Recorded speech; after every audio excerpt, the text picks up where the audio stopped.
The real question isn't whether you're training, it's what you're training yourself for. The life you end up living usually isn't random, it's built from small things you do over and over. Until they just become part of who you are. Your habits aren't neutral. They aren't meaningless little actions that disappear, they're training you. Every repeated action teaches your mind and nervous system what's normal, how much effort you expect from yourself, how much pressure you'll tolerate, how much responsibility you're willing to carry. Do something long enough and it stops feeling like a decision, it just feels like you. What seems harmless today can easily become your new standard tomorrow. You skip something small, you put off a hard conversation, you cut a corner. Because it doesn't seem like a big deal in the moment, it feels minor. But when you repeat it, it becomes familiar. Familiar turns into comfortable. And comfortable slowly turns into identity. Avoiding things doesn't stay isolated. It builds a pattern. Every time you back away from something difficult, you teach yourself that difficulty is dangerous. Every time you delay effort, you reinforce the idea that effort is optional. Over time, your nervous system adjusts to that lower demand. It starts expecting things to be easy. Pressure feels uncomfortable faster. Things that used to be manageable now feel overwhelming. The opposite is also true. Discipline expands you when you show up even when it's uncomfortable. When you finish what you start, when you take on something you'd rather avoid. You're giving yourself a different message. You're teaching yourself that discomfort won't destroy you, that responsibility won't crush you. That pressure is something you can handle. Your nervous system adapts to the level of challenge you regularly accept. If you take on small challenges consistently, you build capacity for bigger ones. If you turn down even small challenges, your tolerance shrinks. It's like a muscle. Use it and it grows. Ignore it and it weakens. Your body doesn't argue about this, it just responds. Your mind works the same way. The shortcuts you take every day usually aren't dramatic, they're subtle, they sound practical. You tell yourself, it's just for today. You promise you'll make up for it tomorrow, but your body and mind don't respond to promises about tomorrow. They respond to what you actually did today. They track patterns, not intentions. If you regularly choose the easier option, you're practicing for a smaller stage. You're training yourself to expect less from yourself. You're lowering your tolerance without realizing it. And tolerance matters. It determines what you can handle without falling apart. It determines what opportunities you can step into without panicking. Responsibility pressure growth. You don't suddenly rise to them in one big heroic moment, you grow into them over time. Someone who's only practiced handling small responsibilities will feel crushed by large ones, not because they lack potential but because they've been training at a lower level. This quiet training happens in normal everyday moments, when you wake up and decide whether to get up or stay in bed, when you face a task and decide to start now or push it off, when you feel resistance and decide whether to lean in or back away. These choices seem small, but they add up. Every choice is a vote. Every repetition teaches you something. Over time, those lessons turn into character. Character shapes your capacity. Capacity shapes your opportunities. If your daily patterns train you to avoid strain, dodge responsibility, and soften your standards, it shouldn't surprise you when life hands you smaller roles. There isn't really neutral ground. You're either building capacity or losing it. You're either strengthening resilience or rehearsing retreat. This training doesn't announce itself. It doesn't feel dramatic, it just keeps repeating quietly until it becomes who you are. Most people don't consciously choose a smaller life, they practice their way into it. They get there through small compromises, through weaknesses they allow to stay. Because the training is subtle, the results feel confusing. They wonder why their opportunities seem limited, why pressure unsettles them, why growth feels intimidating. But if you look closely, you'll see the pattern, you'll see the daily repetition. You'll see the habits that shaped your current capacity. Nothing flashy, nothing headline-worthy. Just steady practice. If you want to know what kind of life you're preparing for, don't look at your dreams, look at what you repeat. Don't focus on what you say. You'll do. Look at what you consistently do without hesitation. That's your real training ground, that's what's shaping your future. And here's the good news, you can change the rehearsal. But you have to see it first. Until you recognize that you're always practicing something, you'll keep training for results you never intentionally chose. Comfort has its place, rest matters. Recovery is smart, renewal is necessary, but when comfort becomes constant, it turns into conditioning, and conditioning quietly shapes how big your ambitions are. There's a difference between rest and retreat. Rest is intentional, it has a clear start and finish. You earn it through effort and you end it on purpose. Retreat is different, it becomes a habit. It shows up before you've really pushed yourself, it stretches longer than it needs to. And if you repeat it often enough, you train yourself to expect ease before effort. When you choose convenience over what's necessary, your standards shift. It might feel small, but it sends a message: my comfort matters more than my growth. Repeat that message often enough and it becomes your rule. Easy decisions add up, not in dramatic ways at first, but steadily. One shortcut lowers your expectation a little.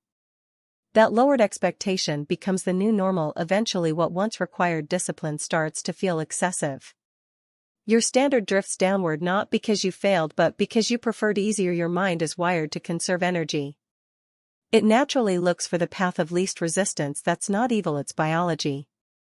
But if you don't manage it, it will always choose comfort over progress. It will pick what feels good over what helps you grow. It will avoid discomfort even when discomfort is exactly what you need. If everything has to feel good before you act, progress slows down. Waiting for the perfect mood, the ideal conditions, or total certainty trains you to move only when there's no resistance. But resistance is normal, it's part of growth. If you require constant ease, you limit what you're willing to experience. Your tolerance for discomfort decides what opportunities you can handle. Bigger opportunities rarely feel easy, they demand more effort, more focus, more responsibility. If you've trained yourself to back off at the first sign of strain, you'll turn down chances that require growth, not because you lack ability but because your resilience has been conditioned downward. Overusing comfort does something else too. It quietly lowers ambition. You start preferring stability over stretching yourself. You shrink goals so they don't disrupt your routine. You value safety more than significance. And it doesn't feel dramatic, it feels reasonable. That's the risk. Comfort feels logical, it feels earned. It feels harmless, but when you keep choosing ease, you train for a narrower life. Your nervous system gets used to avoiding intensity. Your expectations shrink to match how much strain you're willing to handle. Healthy recovery makes you stronger. Constant retreat makes you softer. Recovery follows effort and restores what was spent. Retreat replaces effort and prevents growth from happening in the first place. One moment might not look like much, but over time the difference is huge. If you constantly shield yourself from discomfort, discomfort starts feeling more threatening. Things that once felt manageable now feel heavy. Tasks that once required a push now feel unbearable. You didn't weaken by accident, you trained yourself that way. Ambition requires strain, it requires uncertainty. It requires stepping into instability for a while. If you're trained to eliminate instability immediately, you'll unconsciously limit your goals to whatever feels safe inside your comfort zone. Someone who always chooses the convenient option might look busy, they might stay active. But activity isn't the same as growth. Convenience can keep you occupied without stretching you. It can fill your time without increasing your capacity. When convenience becomes your main filter, your standards erode. You negotiate with yourself.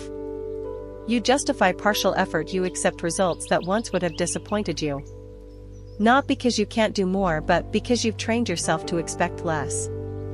Comfort works well when it serves recovery. It becomes dangerous when it starts making decisions for you.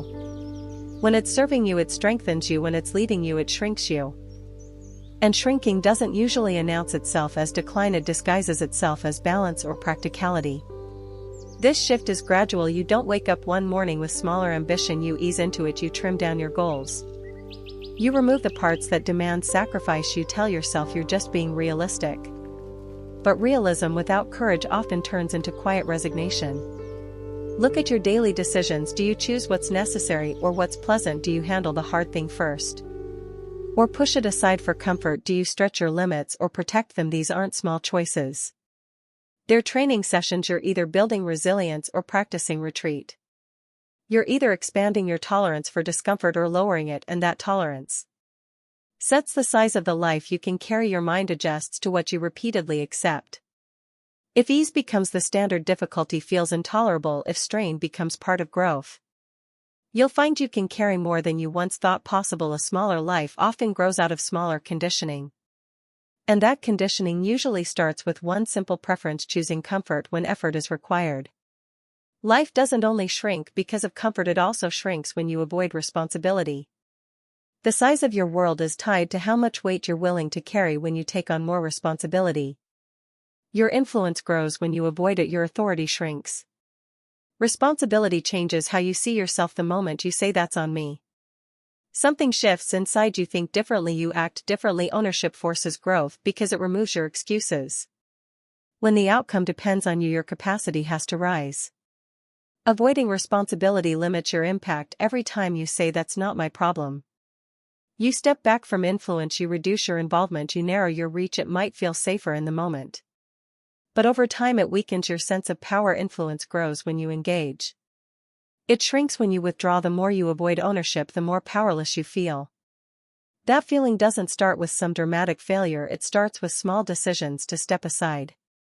Small withdrawals. You tell yourself it's easier not to get involved. But ease without growth leads to stagnation. Confidence grows when you accept weight. When you take on something that stretches you, you have to learn, you adapt, you sharpen your skills. If you avoid burden consistently, your strength never develops. Muscles weaken when they aren't used. Skills dull when they aren't challenged. Responsibility doesn't just increase workload, it expands perspective. When you take ownership, you start seeing the bigger picture. You think beyond your own comfort and focus on outcomes. That wider perspective makes your life larger. Leadership starts with self-discipline. Before you can influence others, you have to manage yourself. If you can't keep your own word, if you can't hold your own standards without someone watching, your credibility is limited. Self-command is the base of authority. Without it, responsibility feels overwhelming. Every time you say someone else will handle it, you practice dependence. Every time you say I'll take care of it, you practice strength. Those repetitions shape your identity. They decide whether you see yourself as someone who participates or someone who watches from the sidelines. A smaller life often comes from a smaller circle of responsibility. If your concern stops at your own comfort, your impact stays small, but when you extend your concern outward, your influence grows. Responsibility expands your footprint. Avoiding ownership also weakens confidence. Confidence isn't built through comfort. It's built through finishing hard things, through solving problems, through carrying weight and realizing you can. If you keep refusing responsibility, you rob yourself of that proof. Real confidence comes from action. When you take responsibility for results, you gather evidence that you can create change. That evidence builds internal authority. Without it, doubt grows. Doubt thrives in people who haven't tested their strengths. Saying that's not my problem feels relieving in the moment. It lightens the load, but repeated often enough, it erodes your authority over your own life. You start feeling like things just happen to you instead of through you. You react instead of lead. Over time, that posture defines your experience. Responsibility feels heavy at first. It stretches you, it demands more than you're used to giving, but weight carried regularly becomes manageable. And with that comes growth. The burdens you once resisted become the very training that increases your capacity. Influence usually doesn't go to people who avoid responsibility, it goes to the ones who step up and take it. When people see you handle pressure without backing down, they start trusting you with more. That trust opens doors, but if you keep stepping aside, those doors don't wait for you, they go to someone else who's willing to carry the weight. Not as punishment, just because they showed they could handle it. When you limit your responsibility, you limit your impact. You might feel more comfortable, you might feel less burdened, but your reach stays small. Growth comes from ownership, it comes from stepping forward. When it would be easier to step back, your circle of responsibility can either expand or shrink. If it expands, your identity grows with it. If it shrinks, your influence shrinks too. The choice usually doesn't feel dramatic, it shows up in normal moments. A problem appears, a task needs to be handled, a decision needs leadership. You either take it on or you pass.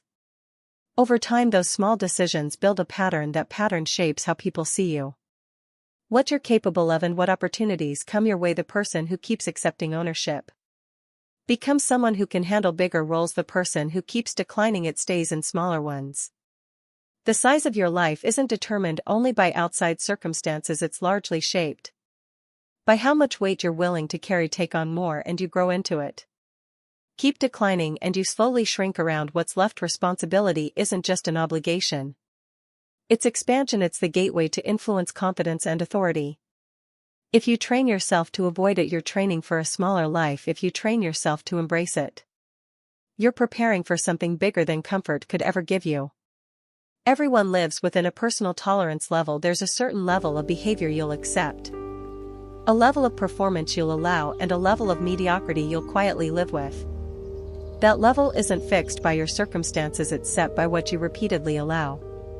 It's defined by what you consistently tolerate. Your life expands or shrinks based on what you're willing to put up with. If you tolerate disorganization, mess becomes normal. If you tolerate unfinished commitments, leaving things incomplete starts to feel familiar.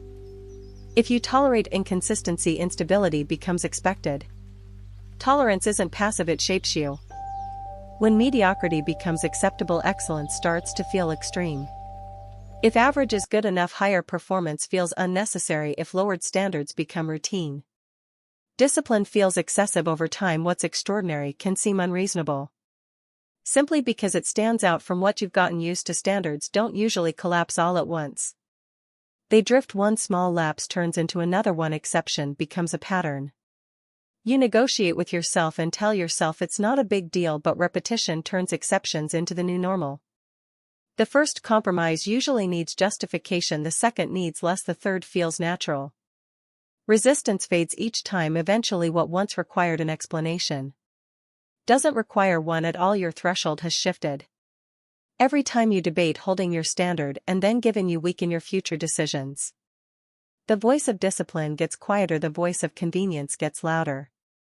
Decisions become softer, less firm, more flexible in ways that don't help you. Growth requires raising what you consider acceptable if your baseline is low. Growth feels dramatic and unsustainable if your baseline is high. Growth feels like a natural step. The difference isn't talent, it's tolerance.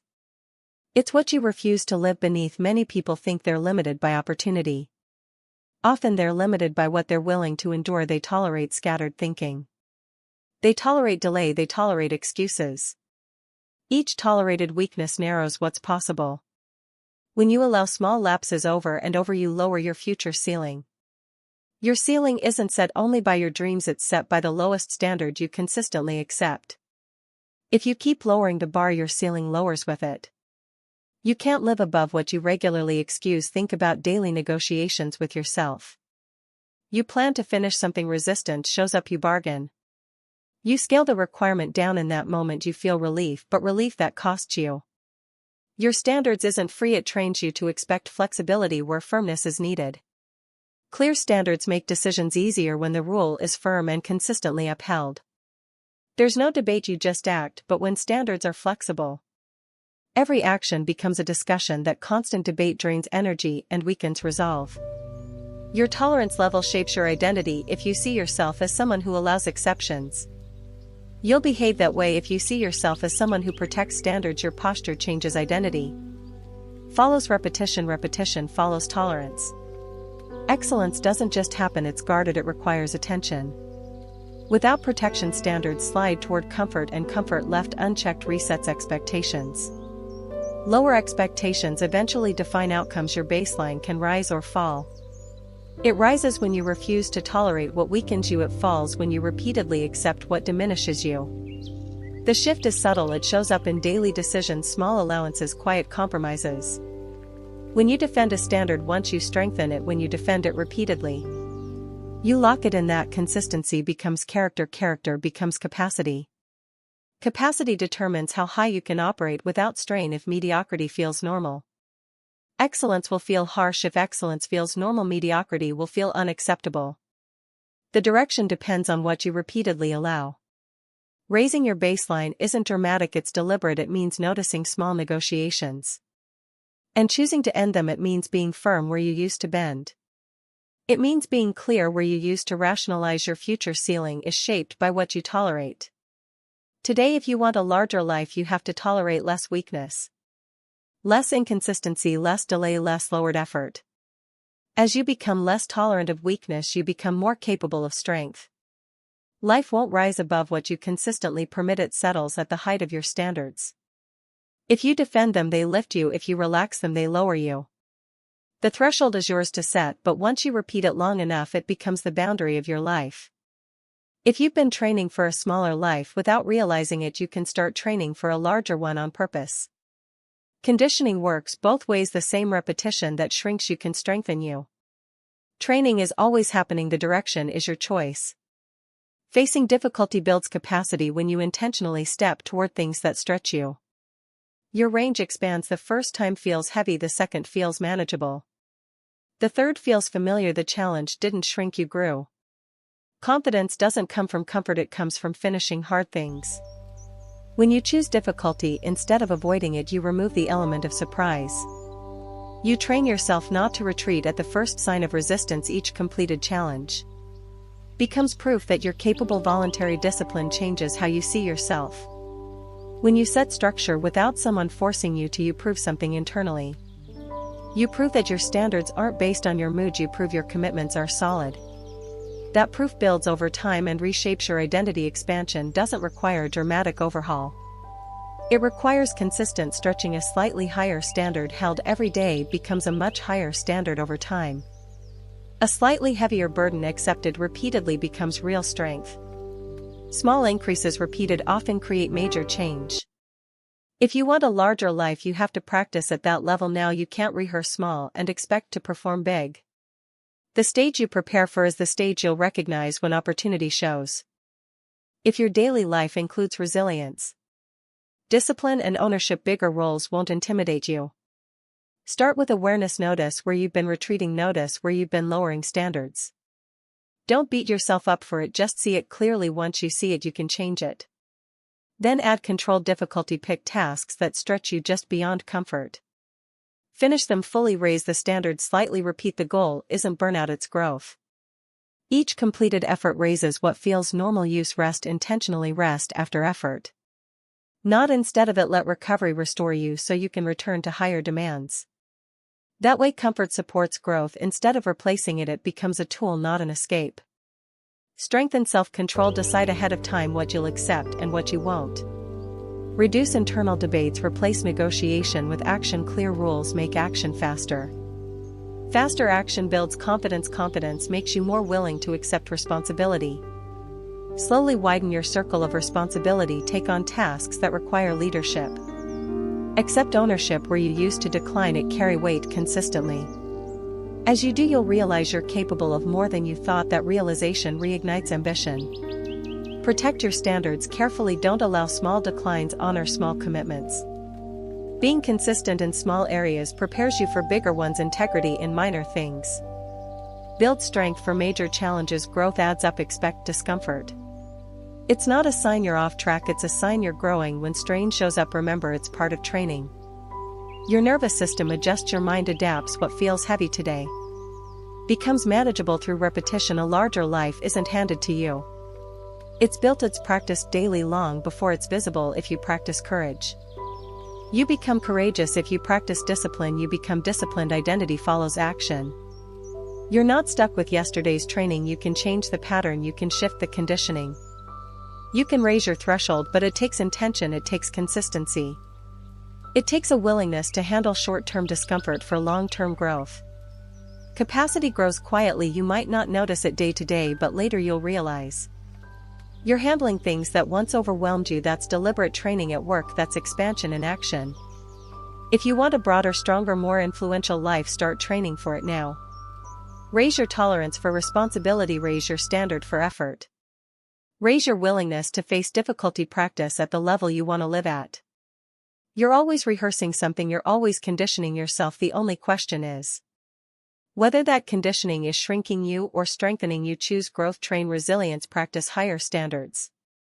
Over time, your life will reflect the level you prepared for.